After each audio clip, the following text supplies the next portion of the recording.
Remember the Ford Falcon? Most people don't, and it's selling accordingly. Gone are the days when it was the top selling Ford. These days that mantle has been passed to this, the Ranger Ute. And this is the updated Ranger, the PX Mark II. The basic shape is the same, but there's a new grille and headlights to give it a new face. And it still looks great. There's no doubt the current generation Ranger is a fantastic looking car, and that has been a big part of its success. And since the arrival of the PX Ranger in 2011, it's been a winner on the road as well. Good cornering manners, grunty engine, clever interior, and decent refinement. And now it's stepped up a notch. The latest Ranger also gets significant improvements to the cabin. There's a new instrument cluster and a new dash with a cleaner layout. And the same basic chassis as well. So you've got coil springs up front and leafs out the rear. All done very well. But the steering system is now electric rather than hydraulic. So it's still light, still responsive, still does a good job of guiding what is a sizable truck. But it's a more efficient system, so it uses less fuel. Indeed, fuel use has taken a step in the right direction, down from 9.6 litres per 100 kilometres to 9 litres flat. And this one, Amin's been using about 11.5 litres in normal driving.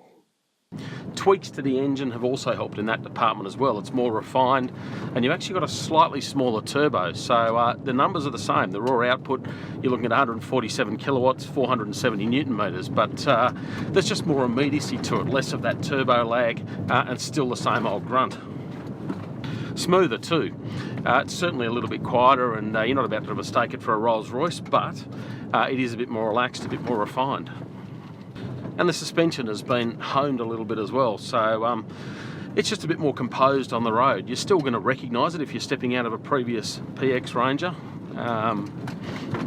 but a little bit better at dealing with bumps and keeping the car more settled. Still doesn't shy away from big stuff like this. You can throw it at all sorts of things, and it copes amazingly well. It's a tough truck, but it's off-road that I'm a little more interested in.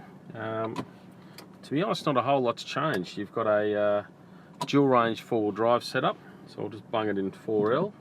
We've still got the locking rear differential, grab that. But it doesn't get all the electronic tricks of the Everest SUV, which is so closely related to this car. So that one gets an on-demand 4-wheel drive system with torque on demand. It's a bit of a cleverer system that also has a terrain response system, so it adjusts things like throttle and traction control to sand, rocks, mud, whatever you got in front of you.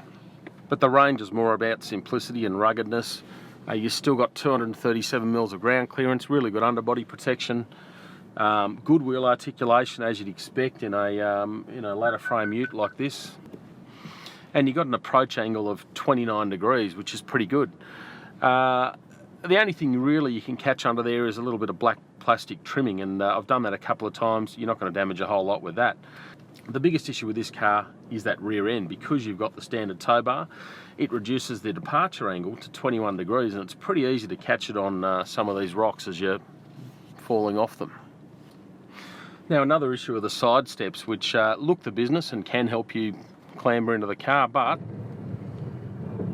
as you can hear, they are also sitting a fair bit lower than the rest of the car, and really for this sort of stuff, you wish they weren't there. There goes that tow bar.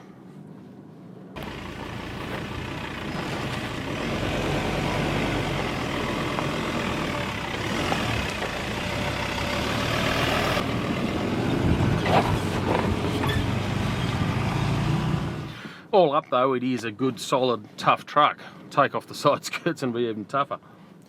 But all this comes at a price, and the Ranger is towards the top end of a highly competitive ute segment. There's a range of models all the way up to this one, the flagship, the Wildtrak.